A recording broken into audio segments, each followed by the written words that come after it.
Colossenses capítulo de número 2, hoje nós vamos ler o verso 16, 17, 18 e 19, por favor. Colossenses capítulo 2, verso 16. Nós vamos finalizar hoje o capítulo 2. Domingo que vem nós vamos adentrar o capítulo 3, em nome de Jesus. Colossenses capítulo 2, verso 16 e 19.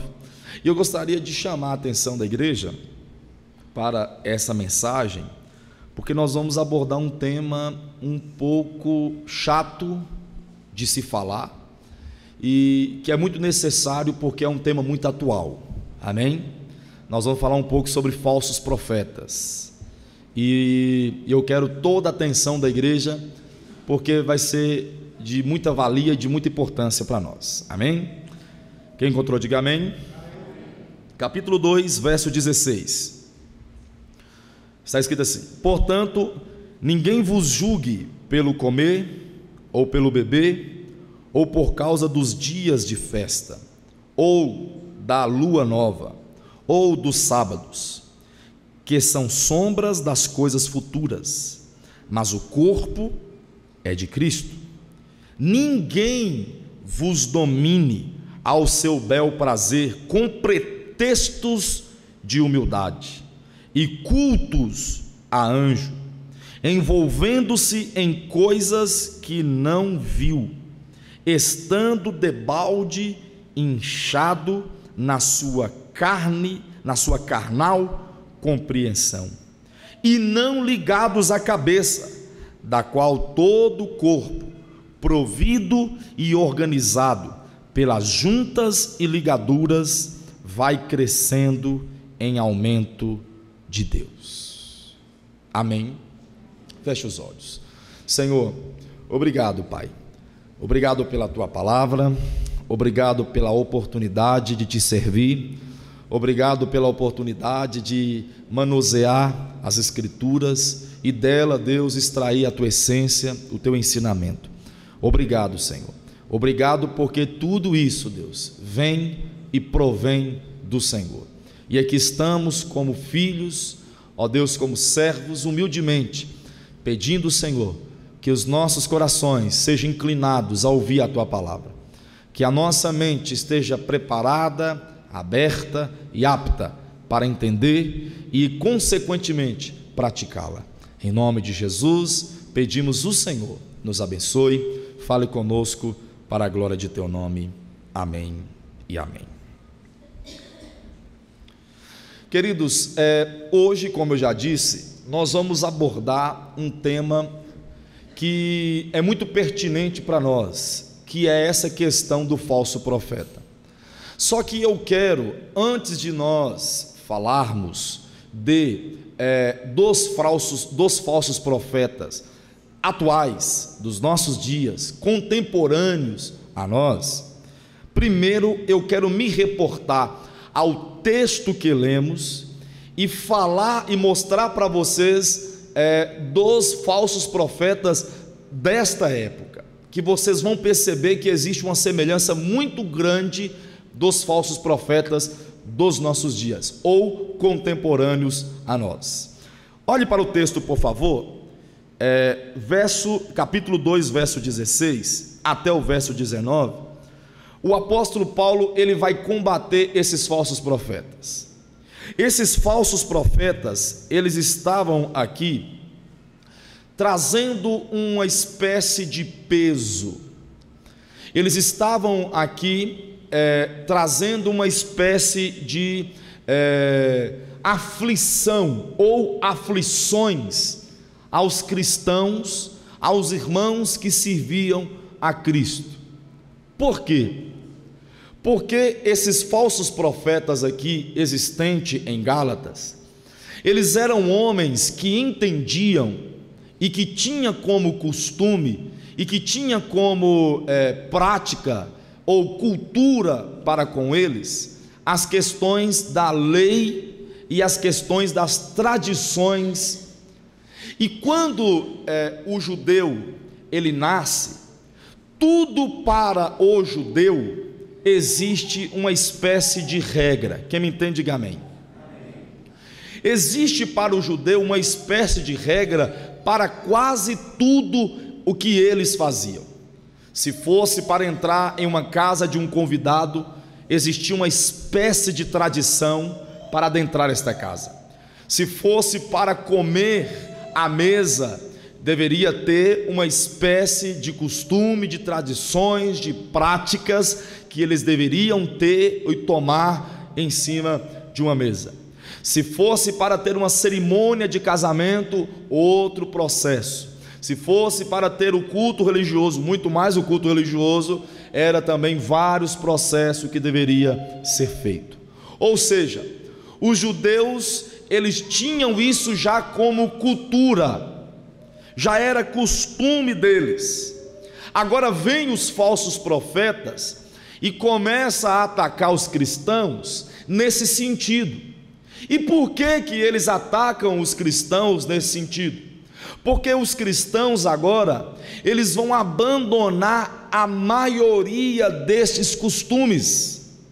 Eles vão deixar de lado a maioria destes costumes e vão ter agora práticas totalmente diferentes daquilo que se entendia dentro de Israel. Por isso que os falsos profetas agora começam a trazer algum tipo de peso, algum tipo de julgamento. Olhe para o texto, por favor, olhe para o texto. Paulo fala assim, ninguém vos julgue. Julgar de quê? Julgar pelo comer, julgar pelo beber, julgar pelas festas, pela lua nova ou pelo sábado. Por quê? Porque todas estas coisas aqui, antigamente, no Antigo ou no Velho Testamento, tudo isso aqui tinha alguma espécie de lei por trás. E agora esses falsos profetas, esses falsos mestres, vêm ensinando dentro da igreja que eles deveriam sim crer em Jesus Cristo, mas que o somente crer em Cristo não era o bastante. Necessitava-se ter algumas atitudes que lhe fosse acrescentada ao ato de crer. E quando esses falsos mestres olhavam para os cristãos e percebia que os cristãos agora tinham modos diferentes no comer, modos diferentes no beber, modos diferentes nas questões das festas judaicas, modo diferente no que se diz respeito ao sábado, eles começam agora a trazer julgo, eles começam agora a trazer peso, eles começam a tentar implantar este costume judaico dentro da comunidade cristã, É aí que o apóstolo Paulo entra no cenário, e ele adentra ao cenário dizendo exatamente isso: não se deixe levar, ou não sinta-se oprimidos, ou não permitam ser julgados concernente ao que vocês comem, concernente ao que vocês bebem, concernente às festas judaicas e concernente ao sábado, porque todas estas coisas são sombras de Cristo. Não é isso que está escrito aí no texto, verso 17? Vamos ler o verso 17? Porque essas coisas são sombra das coisas futuras, que é o corpo de Cristo. O que quer dizer aqui? Quer dizer o seguinte, Paulo está dizendo o seguinte: não deixe esses falsos mestres lhe oprimirem, não deixe esses falsos mestres lhe trazer julgo concernente ao que vocês bebem, o que vocês comem, o que vocês fazem, vão para a festa e no sábado. Sabe por quê? Porque todas estas coisas que advêm do Velho Testamento ou do velho costume, todas estas coisas elas apontam para Cristo Jesus. porque Cristo Jesus não é sombra, Ele é o corpo. Todas estas coisas representam Cristo. Cristo não é a sombra, Cristo é o corpo. E essas festas judaicas, esses costumes judaicos, essas tradições judaicas, todas elas descritas no Antigo Testamento, todas elas apontavam para Cristo Jesus. Para que você possa entender e ficar claro, evidente para você, eu vou te dar um exemplo. No Antigo Testamento se havia uma festa chamada festa de Páscoa. A festa de Páscoa era feita em uma determinada época do ano. E por que era feita a festa de Páscoa? A festa de Páscoa era para que o povo de Israel fizesse menção ou fizesse menções a Deus, quando Deus, na sua misericórdia e graça, enviou um anjo. A Bíblia diz que era um anjo destruidor, e esse anjo adentrou a terra do Egito e matou todos os primogênitos dos animais, dos serventes, até a monarquia, até os reis. Todos os primogênitos foram mortos por este anjo destruidor. Só que a Bíblia diz que quem tivesse nos umbrais das portas as manchas de sangue, que sangue é este? De um cordeiro, que deveria ser imolado, morto e feito, assado e comido dentro de casa. O sangue deste cordeiro era pegado com esponja e passado nos umbrais das portas, para que no momento que o anjo da morte descesse, o anjo destruidor descesse e adentrasse a casa e percebesse o sangue na porta, nos umbrais, o que o anjo fazia? Ele saía, e o espírito de morte não alcançava aquela família, não alcançava aquela casa. Deus então diz que deveria ser obrigatório todos os anos, em uma determinada época do ano, eles pegarem um cordeiro, o cordeiro pascual, e fazer uma menção, uma festa. Por isso que aconteceu lá no Egito e na sua libertação. Aí, isso que eu estou falando é uma tradição judaica, uma tradição antiga, uma tradição do Velho Testamento. Só que hoje, para nós, essa festa judaica, ela não tem mais necessidade de fazermos. Por quê, pastor? Porque esta festa pascual, ela é uma sombra de quem? De Cristo. Esta festa pascual, ela aponta para Cristo. Mas como assim? Quando Cristo morreu na cruz do Calvário, é aquele cordeiro. O sangue de Cristo derramado na cruz do Calvário sobre a nossa vida não permite que o anjo da morte, o anjo do pecado, o anjo do inferno trague a nossa alma. Por quê? Porque nós estamos em Cristo Jesus. Então eu digo que não há mais necessidade de fazermos a festa judaica, não há necessidade de nós cultuarmos, fazer uma celebração na Páscoa, porque a Páscoa já mora dentro de nós. A Páscoa, que é Cristo Jesus, já vive em nós. Nós não precisamos de um determinado dia do ano para fazermos e celebrarmos a Páscoa. Todos os dias, quando levantamos pela manhã, sentamos no nosso leito, na nossa cama e dizemos: muito obrigado, Jesus, você está fazendo menção ao Cordeiro Pascual. Não há mais necessidade de impor sobre a igreja algum tipo de festa. Não há mais necessidade de impor sobre a igreja algum tipo de ritual, algum tipo de sacrifício. Por quê, pastor? Porque o texto vai dizer, Hebreus vai nos confirmar, que estas coisas são sombras, elas apontam para Cristo Jesus.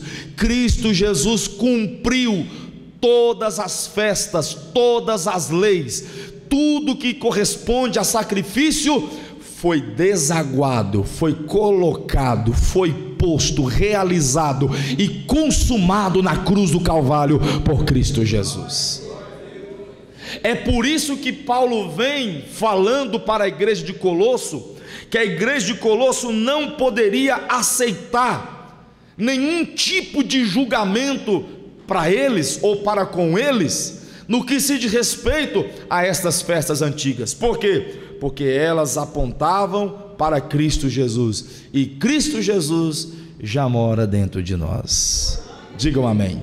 Volte os olhos para o texto, vamos ler mais uma vez, vamos continuar lendo. Agora, por favor, o verso de número 18. Ele vai continuar falando dos falsos mestres, e ele vai dizendo assim: ninguém vos domine ao seu bel prazer, com pretexto de humildade e culto dos anjos, envolvendo-se em coisas que não viu, estando debalde inchados na sua carnal compreensão. Perceba que esses falsos mestres, para alcançar as suas imposições, eles utilizavam de atitudes maquiadas. A maioria dos falsos mestres, quando eles querem obter algum tipo de sucesso para com seus liderados, ele sempre vai utilizar algum tipo de maquiagem, algum tipo de máscara. Perceba que Paulo está chamando e dizendo que esses falsos profetas, eles estavam utilizando-se de 3 meios. Qual é o primeiro meio que ele utilizava? Primeiro, humildade. Segundo, culto a anjo. E terceiro, coisas que não vê ou coisas que não viu. Como assim, pastor? Esses falsos profetas no tempo de Paulo, no tempo de Colosso, além de trazer um jugo para a igreja, para que a igreja tivesse que cumprir os rituais antigos, que a igreja tivesse que cumprir os rituais do Velho Testamento, os rituais antigos, além disso, eles faziam isso de que forma? Apresentando-se humildes, utilizando de uma atitude que é louvável, utilizando-se de uma atitude que é boa, que é positiva, mas com fim de maldade, utilizando a humildade, que é algo que deve ser praticado, é algo louvável. A pessoa que é humilde, e hoje mesmo nós tivemos uma reunião e estávamos falando sobre isso, a pessoa que é humilde, ela se torna diferente. A pessoa que é humilde, ela se torna benquista. A pessoa que é humilde, ela se torna um brilho, ela se torna diferente, um diferencial no meio de muitos, no meio de tantos. Agora, esses falsos profetas utilizam desta atitude que é louvável, que é bom, para quê? Para um fim maligno, para uma motivação maligna, que era introduzir no meio da igreja uma mensagem, uma pregação que não pertence a Deus. Qual era o primeiro que eles utilizavam? Humildade. Segundo meio que eles utilizavam, culto a anjo. Eles começaram a implantar dentro da igreja essa adoração a anjos.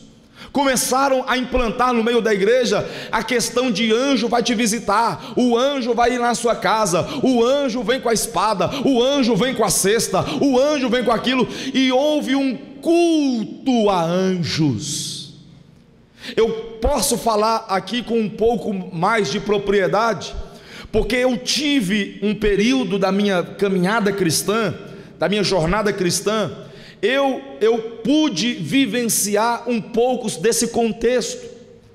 Nós cultuávamos, a gente ia para a igreja, e quase todas as igrejas, o pastor, o ministro, o pregador, ele utilizava o púlpito para pregar, e no meio das pregações, no meio das ministrações, começava a dizer: tem um anjo entrando neste lugar.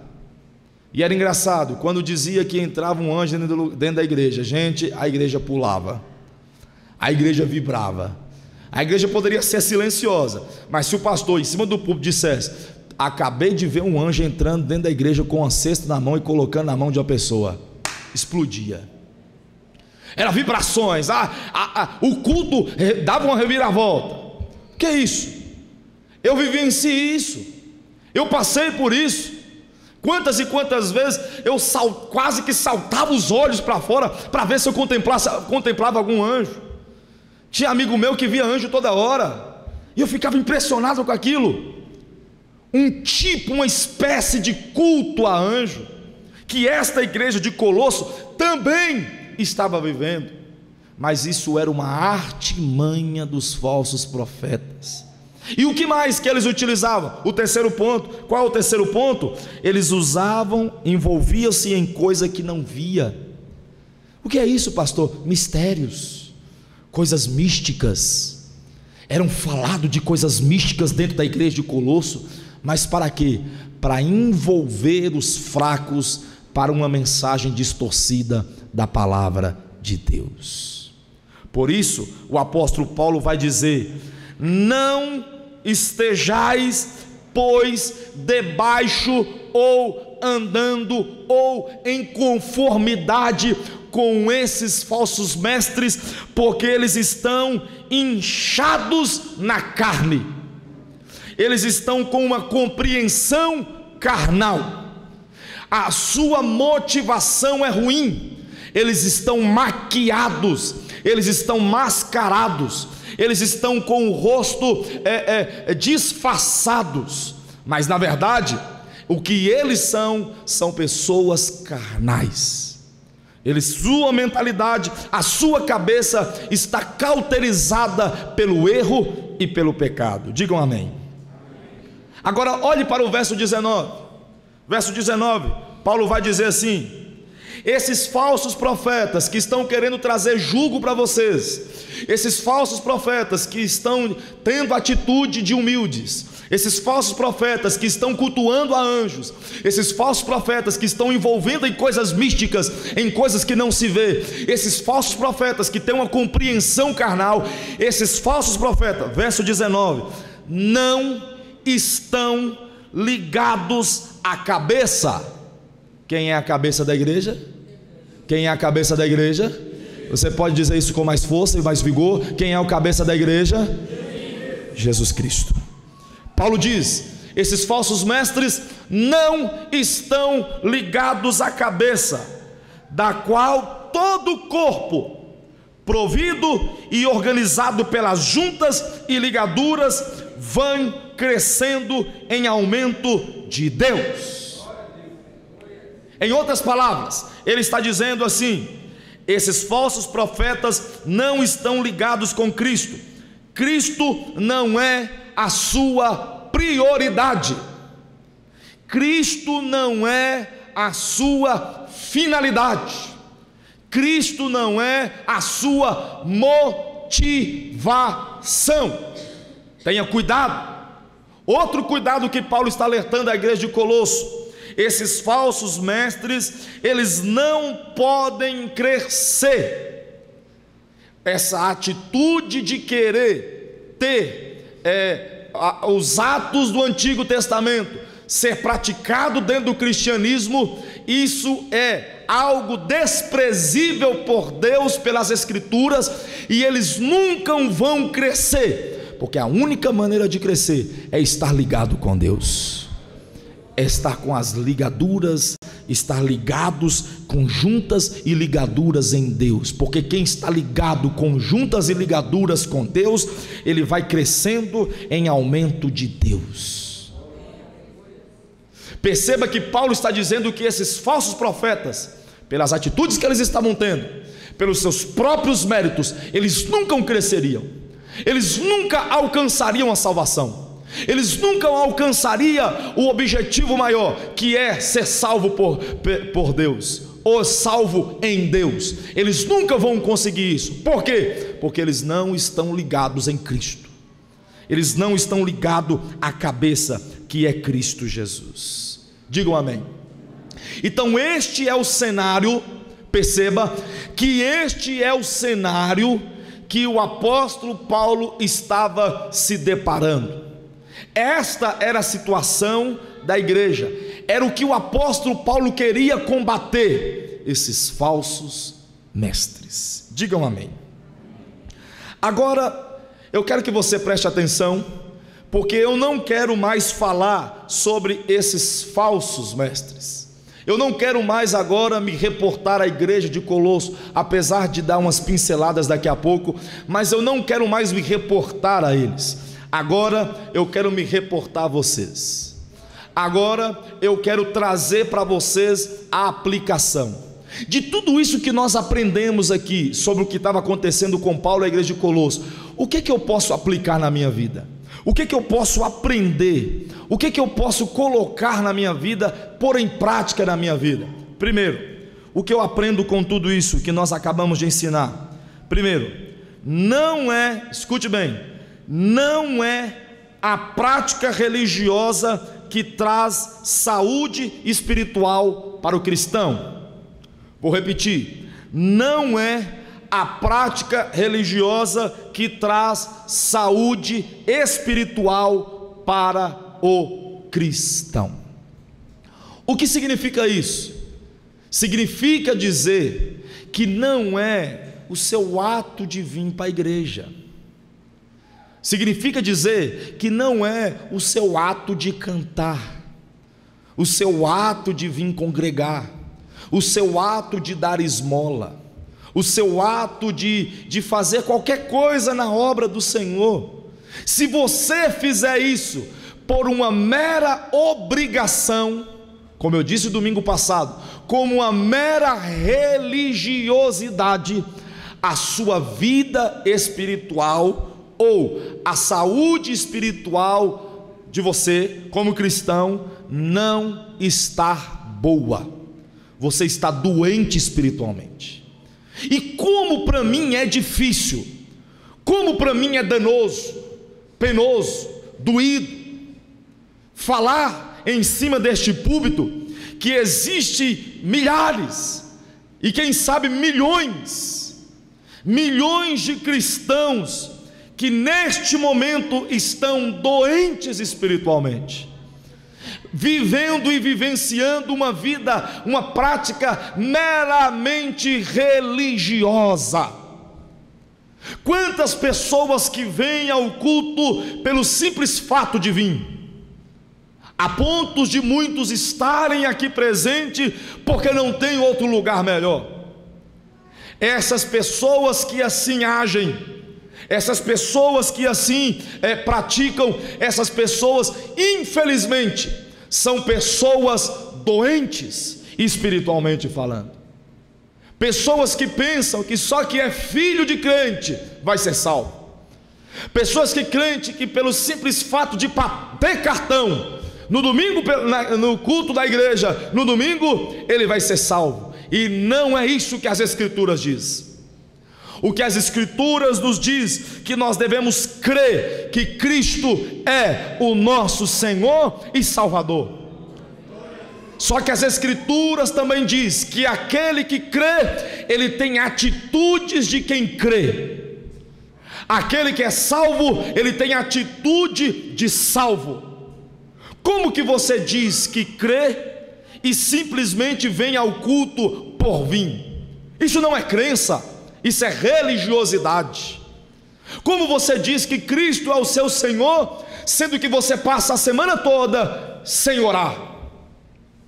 Como que você diz que sem Cristo você não consegue viver? Sem Cristo você não pode se salvar? E você lembra dele somente aos domingos? E olhe lá, se o pastor não te chamar a atenção para orar, você não ora, você não canta, você não adora, você fica tão envolvido nas suas coisas, no seu material, na sua escola, na sua vida, na sua jornada carnal, que você esquece completamente de Deus. E quando chega domingo, de tardezinha, você lembra: ah, eu sou crente, então deixa eu ir lá bater cartão na igreja.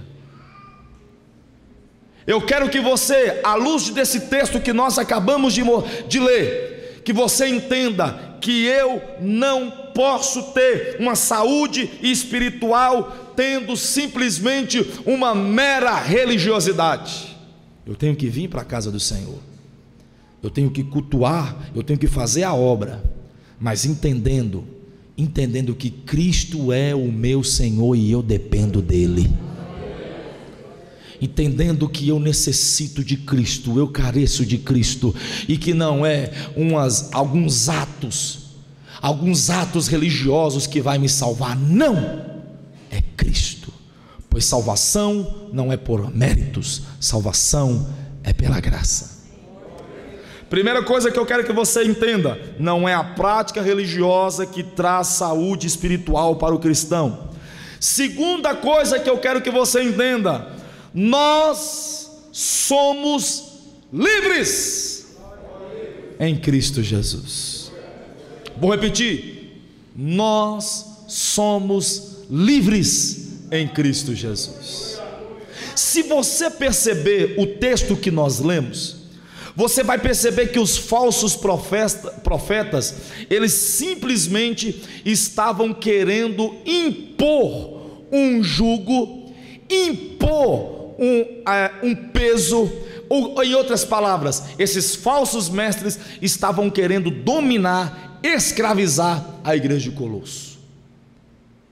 E isto, quando nós olhamos as Escrituras, nós podemos encher a nossa boca e dizer: esses jugos, esses pesos, essas pressões, essa escravidão, ela não me pertence, porque eu sou livre em Cristo Jesus. E eu vou te provar.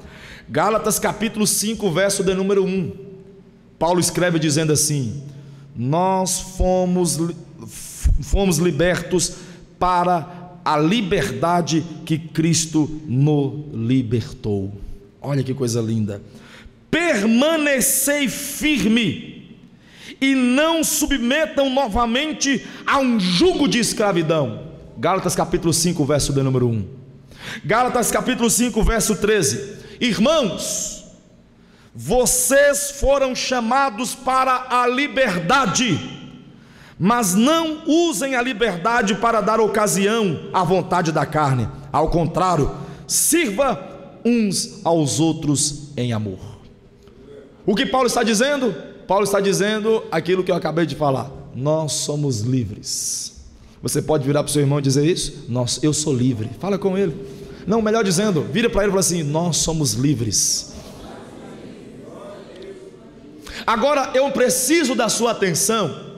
Eu preciso da sua atenção, porque existe uma diferença entre estar livre, ser livre em Cristo Jesus, e libertinagem.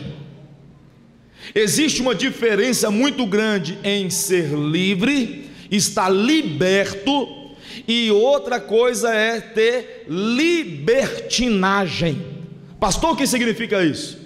Significa dizer que nós somos livres, significa dizer que Cristo nos libertou, o pecado não nos domina, o mundo não pode nos condenar, porque nenhuma condenação há para aqueles que estão em Cristo Jesus. Ninguém pode nos julgar, ninguém pode pegar a nossa alma e jogar no inferno, porque nós somos salvos em Cristo Jesus. Cristo Jesus nos libertou, Ele nos comprou pelo precioso sangue, não por prata nem por ouro, mas pelo seu sangue carmesinho, o sangue de Cristo. Nós somos libertos, nós somos salvos, redimidos, comprados, nós estamos na presença de Cristo, nós estamos livres em Cristo Jesus.